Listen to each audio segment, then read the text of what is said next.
Hi, and welcome to the DIY Photo Organizing podcast, focusing on topics to help you with your photo management. I'm Chantal from Photos in Order. And I'm Fiona from Photo Helper. Hi, Chantal. Hello, Fiona. Good afternoon, day, or morning, depending on wherever you're listening from.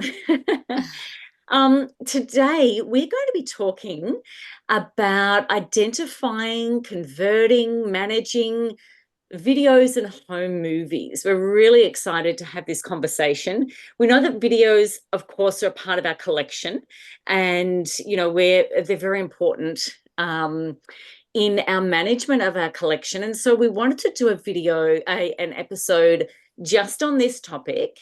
And so we have brought in an expert to explore this topic with us. Hello, Adam Pratt. Hi, Hello to Adam. both of you. Yeah, thank you for the invitation. You're welcome. So we brought the big guns with us today because Adam Pratt, if you're as our regular listeners would know, Adam Pratt has been with us before. We're thrilled to have him back as a guest. And is with Chaos to Memories, an amazing, beautiful company that Adam has created.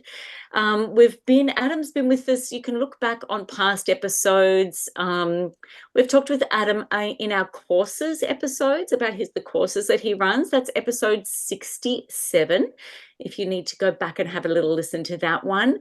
We've also got a lovely episode 92, which is where Adam's talked to us about his book, Declutter Your Photo Life, which is a fabulous look into how to do a whole range of very sequential steps when you're looking at decluttering your photo and video life is in there as well. But today we're going to be talking about videos and home movies. So Adam loves people primarily, foremost, and photography, and also a good story, which we all love that about Adam. After working at Adobe for 22 years, Adam has founded Chaos to Memories with just a wealth of knowledge. He comes to us today. Chaos to Memories is a professional photo and video preservation studio in Chicago. So Adam, I would love to start with this conversation. If you could just share with us just about your love of photos, videos, people, this whole space that you move in. Yeah, so it goes back on one level, it goes back to 1904. So the year 1904, that is the oldest photo that I have in my family photo collection. I know some people have older stuff, some people have newer stuff, but that's how far it goes back for me. And all the work that we do at Chaos to Memories started with my own personal project. So I started preserving, scanning, organizing photo albums, slides, negatives, just like lots of your listeners. And then I did not see it coming, but I found it impossible to separate out the home movies, right? Like most of what you guys talk about is photos. Most of what we do at Cast to Memories is photos, but you just can't separate it, right? One's still, one's moving, but they're so intertwined. And one of the funniest experiences I had was literally the intersection of those two worlds because I first did all of our family photos, and I have a photo of me and my cousins and aunts and uncles and grandparents on a vacation in Florida. And I have a photograph of all of us together. And then later on, I digitized all of our Super 8 films from my childhood. And I noticed in this one film, there's a camera flash that goes off. And that flash on that film was literally the same instant that that photo was taken. So, it's a good example that these worlds do overlap. And so it comes out of my own personal projects and then helping families with theirs. Oh, I love that story. And it's a perfect sort of segue into this topic because now when you look back at, that time frame and that example, now when you look at anyone's camera roll on their phone, you've got videos in there. And then you've got all of the collection of videos that have progressed from those different formats over time. And then now they're all sitting on the same device. And then, to get them off that and collated and preserved and all of these types of things. So there's a myriad of sort of crossover I can see through the, I guess, progression of the digitization of our cameras and videos. When we used to go on holidays 50 years ago, 20 years ago, 10 years ago, today, and what that brings when you're organizing. So Yeah. maybe if we can start, we're wanting to sort of help our listeners with this identifying of this source of video format and home movie format, what's sort of involved with this conversion, and then how to manage that. So, where would you like to start as far as helping us navigate this space? Yeah, so it's a great question. You and I have talked about this before. The most common things that we hear from people is that they feel overwhelmed, right? They feel overwhelmed by the variety of formats, the old formats, the quantity of things. And when people feel overwhelmed, what they say is, where do I start, right? So the good news is we always start in the same place. And when we talked about my book, Declutter Your Photo Life, we follow a 5-step process in that book. We follow a 5-step process with every client project. And the first step is always gathering. So when you gather, you get a sense of what you have, what formats, and how much, right? And so when it comes to gathering, I think it's helpful to think about videos and home movies in 4 categories. So the 4 categories that we see, these could be like the big buckets that people could gather. The oldest is film reels, and not everybody has those. Depending on how old you are, maybe you have lots, maybe you don't have any, I don't know, but I have film reels. So film reels, just the old round optical film reels is the first category. I'd say the second big category, moving into more like the 1970s, 1980s, and 1990s, is going to be videotapes. Mm-hmm. So just rectangular videotapes. And I know they come in all shapes and sizes and formats. We actually do more than like 30 formats of videotape here at KS to Memories. There's tons. There's so many. You don't have to know them all, but just get them together, right? The third category then in the 2000s is discs, generally like DVDs that either came out of a camera or maybe you made yourself with iMovie or something like that.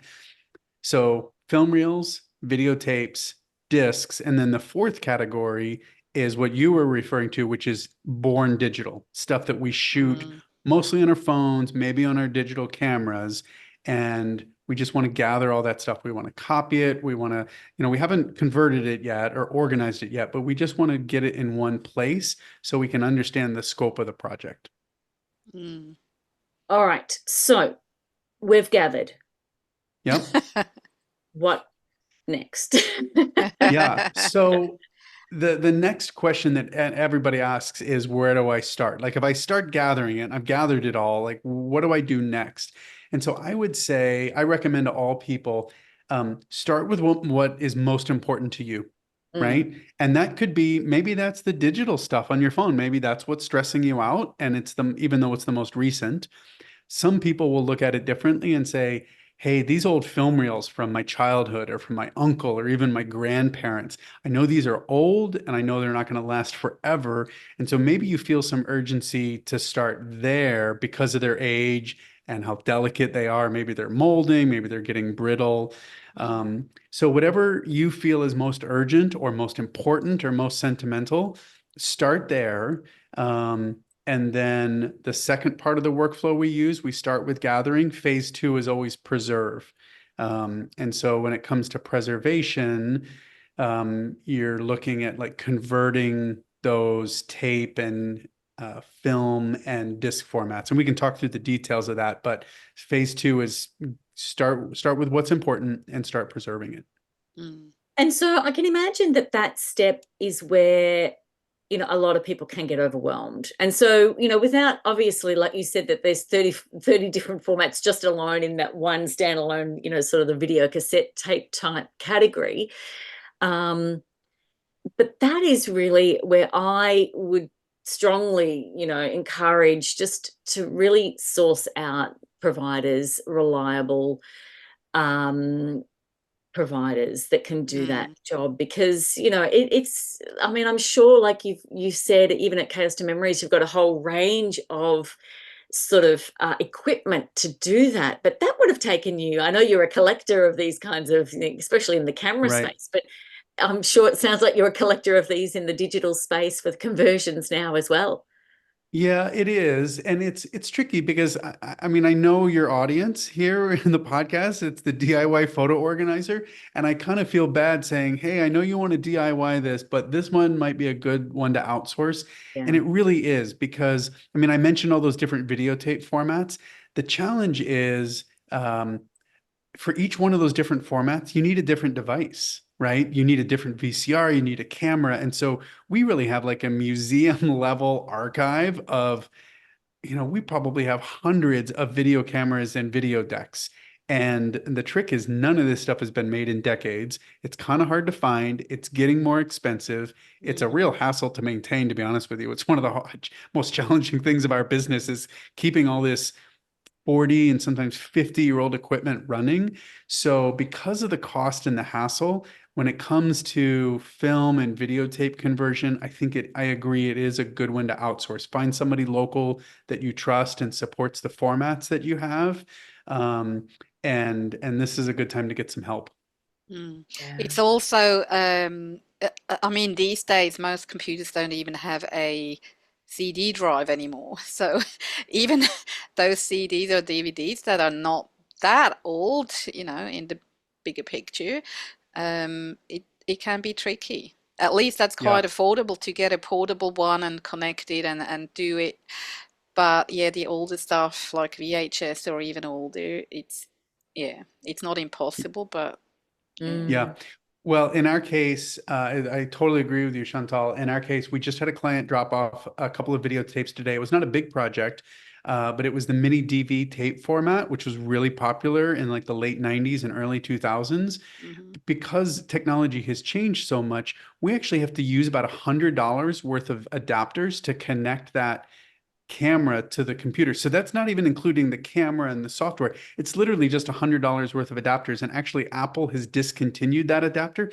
So I'm buying used ones for $200 a piece from Japan these days. It's it's crazy. Yeah. It's really a hassle. So if you've got the equipment, fantastic. Sell it to me. Or yeah, it's getting difficult because the technology moves so fast. That Yeah. that that brings me to a very specific technical question that I just thought about. You mentioned those mini cassettes, of which I have about 20 or more probably, and I had transferred them to my computer at the time. So I've got them digital, and I have even converted them into MP4s in the meantime. However, what I'm wondering is if I converted them from the tape directly today, would that give me a better quality than like 15 years ago when I did it when it was fresh? Yeah, great question. So when it comes to videotapes and discs like DVDs, if you've done that, in the last 10 or 15 years, I would say you're probably fine in terms of quality because the reality is those tapes, like the VHS tapes from the 80s and 90s, they weren't great quality. Like Mm. at least compared to what we're used to today, where we have HD screens and 4K televisions, all of it's pretty low resolution. So if it's done, it's done, and it's probably good enough. The one exception of that is if we rewind, no pun intended, but if we rewind to the film reels, like the 16 millimeter and the Super 8 film reels, a lot of people did have those converted like back in the 80s, and they were converted from the optical film reels onto a VHS tape. And then maybe Hmm. they've converted that recently. The challenge with that is because VHS isn't the highest quality option, it's all we had in the 80s, right? So I'm not faulting anybody for doing it, but the quality isn't great. So when we have clients come in with film that was converted to VHS, the first thing we ask is, do you happen to have the original film reels?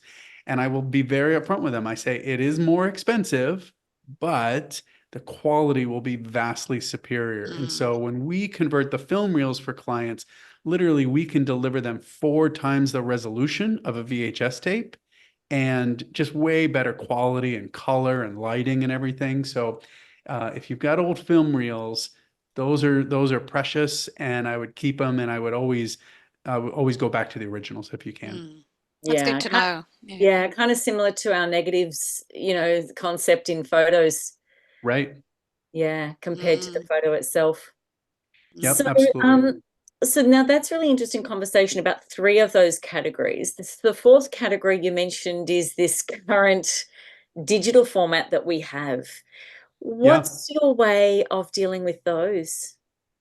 Yeah, so I think when we think about dealing with them, I think the first thing to acknowledge is that we are shooting video differently with our phones than we used to.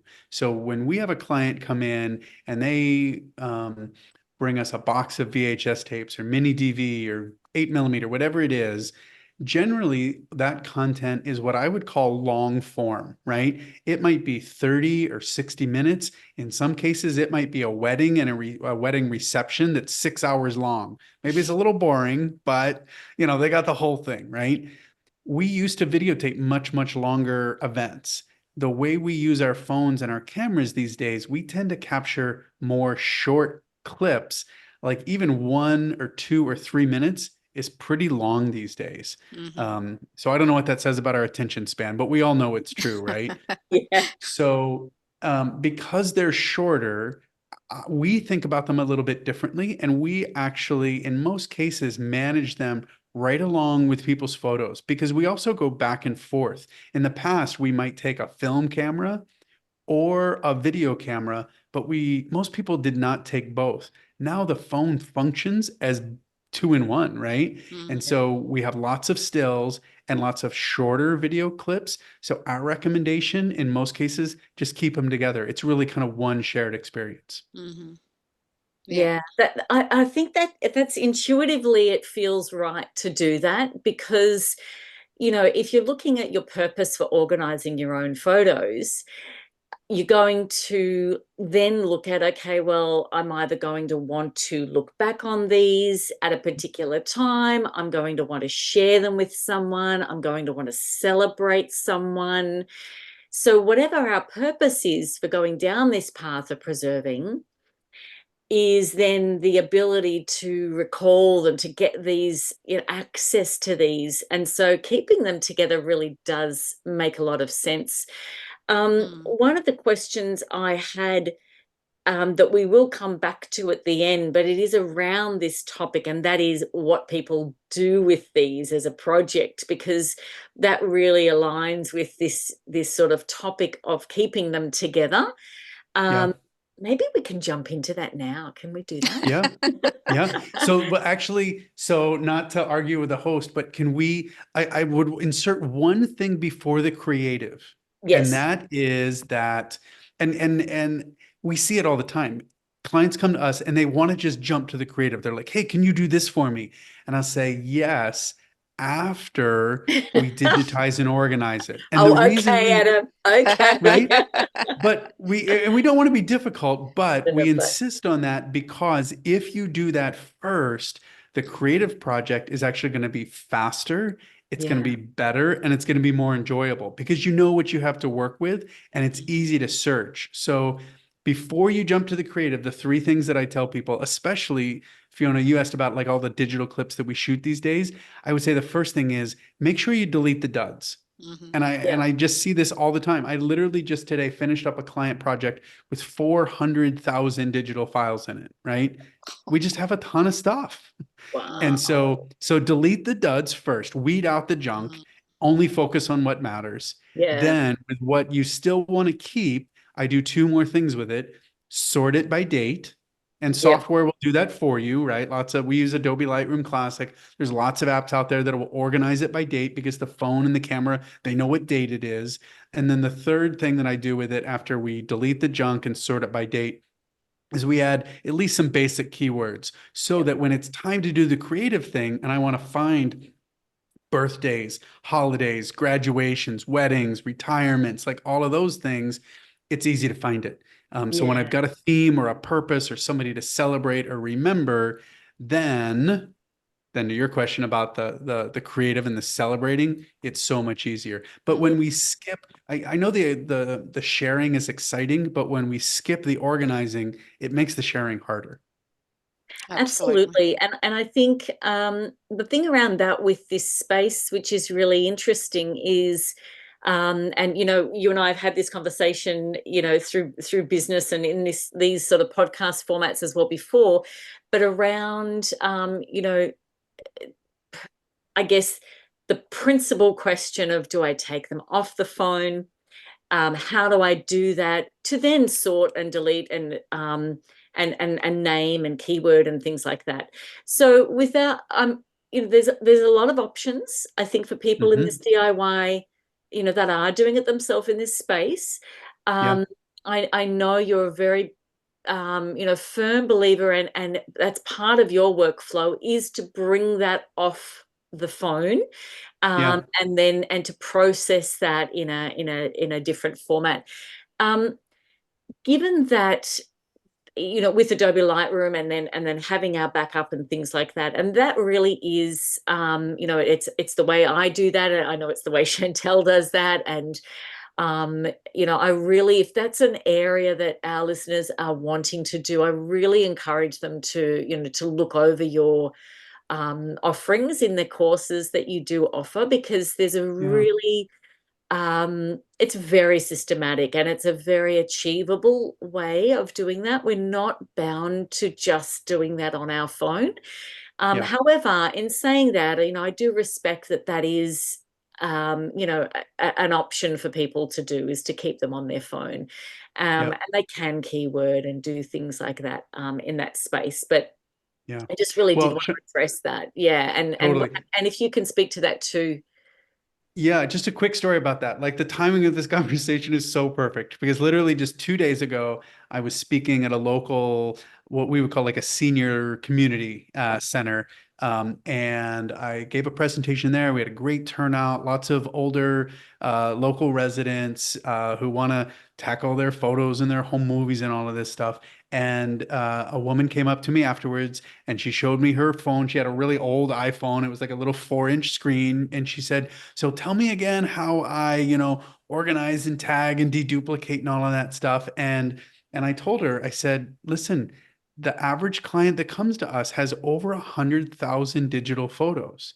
The thought of and videos, like all of that digital stuff. So the thought of managing that much stuff on a 4 or 5 or even 6-inch screen sounds pretty terrible. Like it's just really hard. It's possible, but it's a very small portal into a very vast ocean of digital stuff. And so that's part of the reason, given the volume of what we have, that's why I'm such a big advocate of bring it onto the computer. You've got a bigger screen, you've got a keyboard, you've got a mouse, Mm, you've got better software options. And I think it just makes it so much more manageable. That's absolutely. such a great way to explain, I think, the benefits of doing that. It Mm, really Yeah. does wrap it up. Chantel, did you have, like, for me, that really is an encouragement, I think, for people, you know, listening. And it may mean some skills that need to be learned. And, you know, we do mm. talk on the podcast quite a bit about procrastination and, you know, the barriers that are holding people back from moving forward in their projects. And I think that that really does address one of them. And it doesn't need to be scary and overwhelming and sort of jumping into the unknown. There are a lot of different resources out there to help people do that. And I think it's, you know, it really is a skill that I would encourage people to learn, so that that option, it just opens up a whole vast Mm. yeah, possibility for solving and just managing and enjoying, and then, as you know, getting to these tasks of enjoying these photos with the projects that we'll talk about. Mm. You know, once these things are done. Yeah, we always encourage, it goes back to our golden rules. Like the Mm. first one would be backup. If everything just sits on the phone or somewhere in a cloud of which we don't have control over, even if we pay, that's not a backup. So, and I do encourage when I run classes and all those things that um, I try to encourage a mindset shift from just really regarding the phone as a camera and not as a place to store photos and to transfer those photos. They can still sit on the phone and stay there, but to manage them, we do recommend to absolutely transfer them Yeah. and do it on a computer. And it's very personal. And some people they just insist, no, no, no, I'm fine on the phone or on a tablet, and that's fine. As you said, Adam, it's feasible. It's not impossible. Can be done. But yeah, Yeah. I wouldn't want to do it. You're right. Too hard. My eyesight's not that good anymore. Yeah, And you as and me you also both. say, and an important point as you touched on is you've got access to better programs on a computer, whether that's Mac or PC, doesn't matter, but you have much more choice for software that can actually help and Yeah. speed things up and let you work more efficiently. Yeah. Mm, Well, and I would add to that, it's you not only have more software options for organizing and deduplicating and sorting and all of that stuff, but Fiona, to your point, it also gives you a quicker bridge to the creative stuff, right? If it's already on your computer, you also have way more software and web access for Mm, videos, slideshows, books, whatever it is you want to do with your photos and videos. So you're already teed up to make that next step. mm. So yeah, much easier. Yeah. yeah, absolutely. Mm, So, one thing I just wanted to sort of bring in here, because we're just sort of talking in this space around maybe moving some of that, well, moving that off the phone to manage, sort, duplicate, keyword, and things like that, sort by date. Um, just in that space, before we move into the creative side of things, once all that's done, there's a number of courses that you do support in not just the photos, that from a Lightroom, Adobe, you really do address some of these nuances around home movies. Can you just talk a little bit about some of those resources for us? Yeah, so I love teaching. I really really enjoy it, and one of my biggest motivations for teaching is I've got decades of experience in technology, and I've gone down all these roads. And so I've gone down the roads that I realized were dead ends, right? That don't work out. And so my hope is to save people wasted time and hassle of going down routes that just don't pan out. So a couple of the courses that we have that kind of address this, one is we actually have a course called Digital Format Foundations.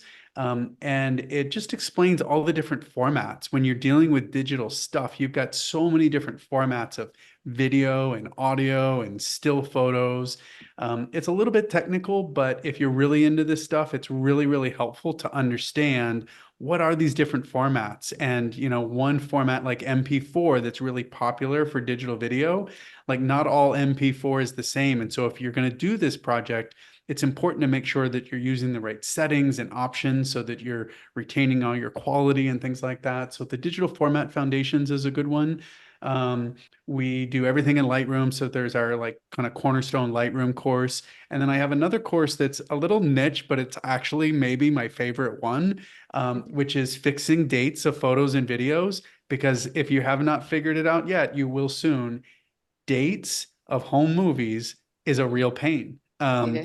Because let's say you took a VHS tape, you captured something in 1984, and then you convert it this year in 2024. Well, your date's 40 years off, right? Your computer thinks that it was captured in 2024. So if you put that in any photo organizing software, it's going to be off by 40 years, and it's going to be really out of place and odd, right?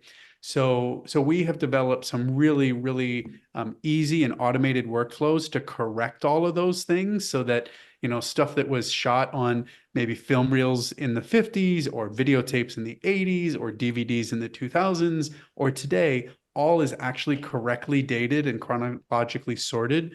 And I love that course, that fixing dates course, only because Mm. it helps us solve a really annoying problem with great efficiency for ourselves and for our clients. And it just bugged me. It bugged me about my own family archive, and that was the genesis of figuring it out because there's Mm. no, it was just a real pain. So we're happy to have solved that. I'm Yeah. glad you did because I keep referring back to that course.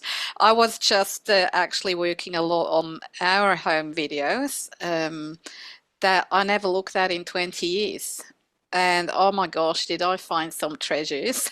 And Yeah. going back to course, I mean, that was such a good shortcut to date them all because luckily, for some reason, when they recorded, it actually burned the recording date into the file name, and it was like a matter of, click once and 2 seconds later, it's all got the correct date based on that. It's amazing. I just loved it. And Yeah. yeah, finding those treasures. I have to say though, working with videos is really a bit different in terms of it takes so much time because you actually have to watch the thing. It's not like a photo where you glance at it and in a second yeah, I want to keep that or not. It can go. With videos, you have to really watch them. And I discovered sometimes I actually kept videos where I would have filmed out of a of a driving car, um, just scenery, which is useless. But the kids were toddlers and they had sort of a discussion in the back of the car, so I only had the audio. The picture is useless, so you would look at the picture and just throw it out. This is nothing.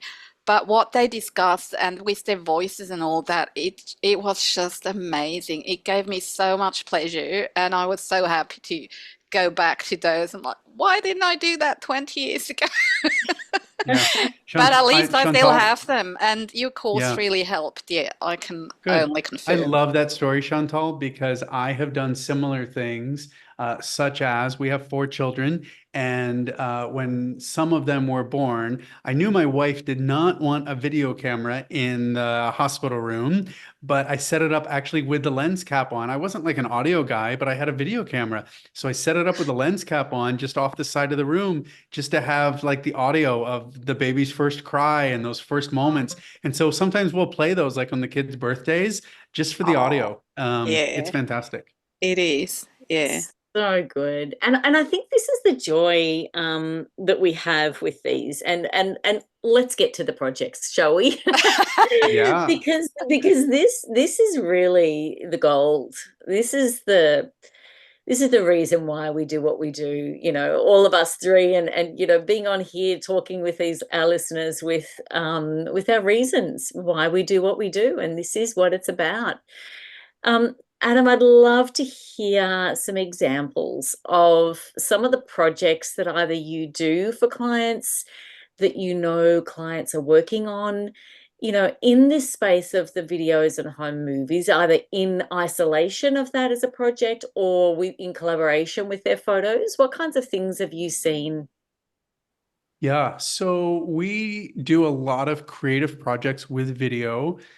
A couple things that come to mind at the very basics, we deliver all of their converted videos sorted by date and with subjects. So you basically have a chronological searchable video archive. So nothing's labeled like tape 12 because who knows what was on that, right? So we start with that.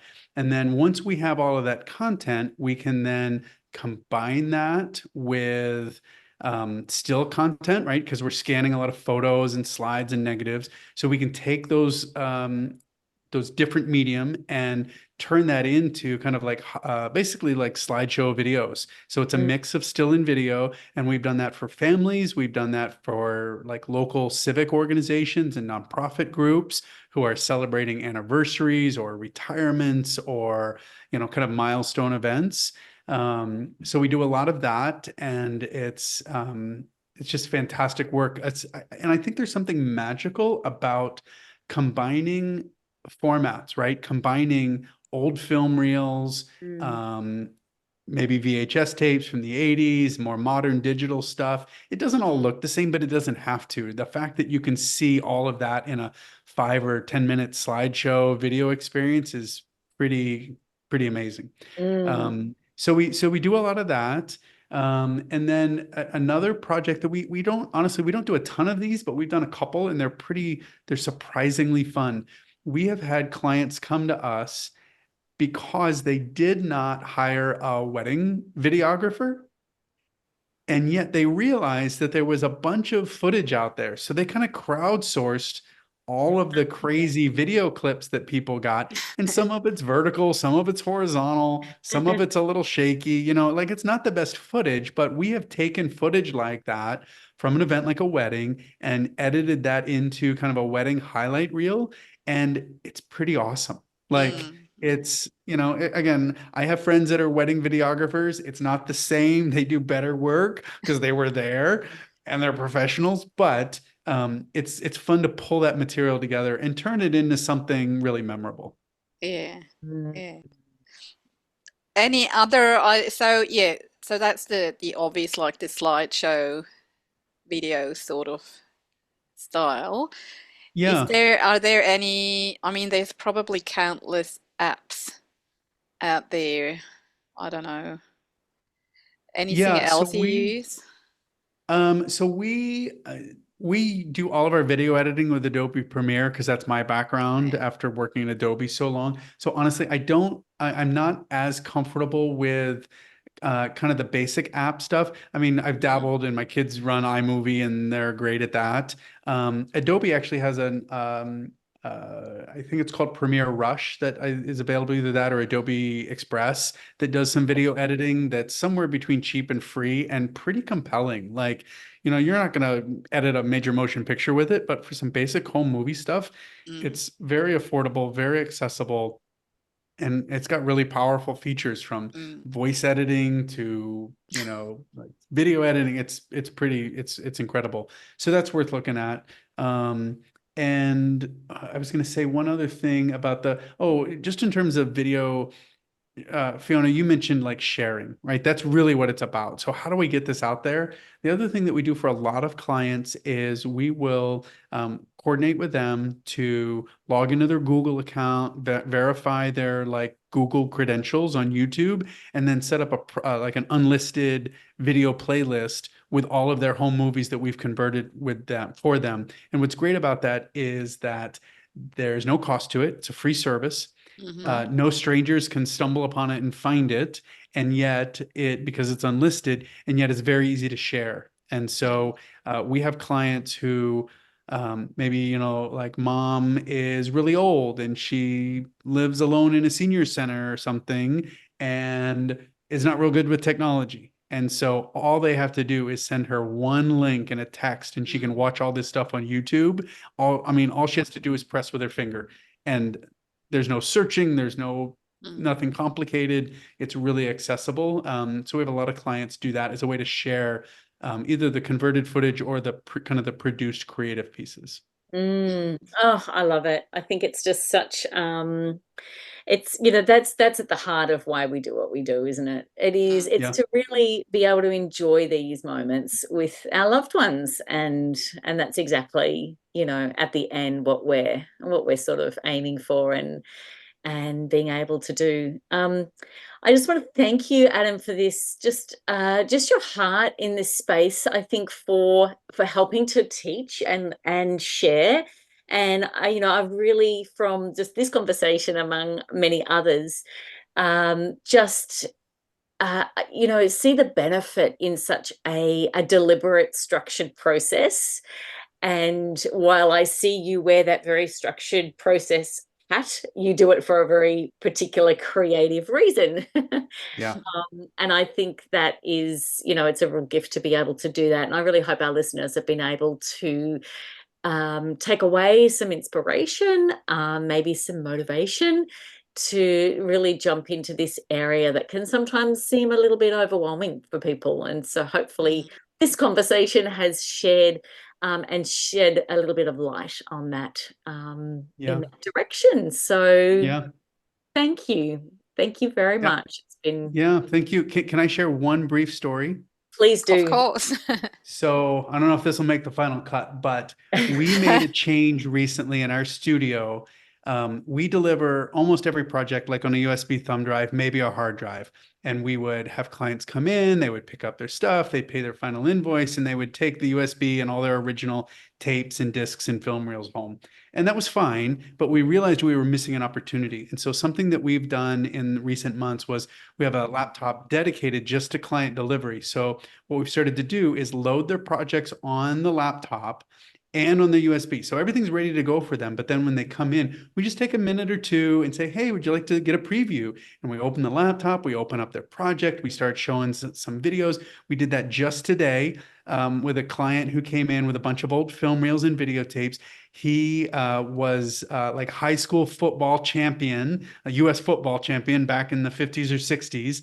And just for him to watch that footage for even just a couple seconds, he was like, oh, this is amazing. I can't wait to show my buddies. Like, so it's a great way for them to understand what they've got, understand what we've done for them, and for them to get excited about sharing it. Because it's the whole reason we do it. And to have that experience with them is fantastic. Yeah, that definitely makes the cut, Adam. That's awesome. I love that. And it is true. I remember seeing a photo or something in something that you'd done a few years ago when you were delivering something, and you had like you'd given, I think it was the client, like their USB, and but with a box with some popcorn with a few different things to sit down, and I think it sounds like you're just bringing that step in with the process to be able to enjoy that a little bit with them. Because really that's what it's about, sitting down and enjoying and reminiscing, and obviously from my point of view, from a counseling point of view, going into what that brings up and what that is, and I also just respect and can appreciate that can be joyful. It can also bring up a lot of difficult emotions for people too. So yes, so that is something that this space definitely can bring. But ultimately, we do it because we care about those things and they're precious to us. So thank you. Thanks for sharing that. It's awesome. Thanks, yeah, Adam. thank you both. Yeah. So just in wrapping up with our podcast episode today, as always, please just reach out to us. On the website, we've got our wish list for future episodes. The newsletter will keep you up to date with what's coming. And as far as this episode goes, we'll have links to the previous discussions we've had with Adam. We'll also have links to the courses that we've talked about and how you can connect in with Adam and stay in touch with us. So thanks again. Really appreciate your time today, Adam. And thanks for joining us, for listening to us. And anything final that you would like to add as a word of encouragement or anything to our listeners today before we say goodbye? Just very briefly, you guys know that I'm a long distance runner. I'm planning a 230-mile run in California in September. And I mention that because I think organizing photos and preserving home movies is kind of like running really far. You cannot do a 230 miles all at once. You just do it a step at a time, a mile at a time. So just get started and don't give up, and you'll get to the finish line. Awesome. Perfect. That's awesome. Thanks so much. Thanks for finishing us up with that step of wisdom. Yeah, I'll remember that. Absolutely. Thanks again. Thanks for joining us, Adam. Thanks for sharing that. Thanks for tuning in, and signing off from me. I'm Fiona from Photo Helper. And I'm Chantal from Photos in Order. Again, thanks so much, Adam, and great to have you back. Bye for now. Bye. Cheers.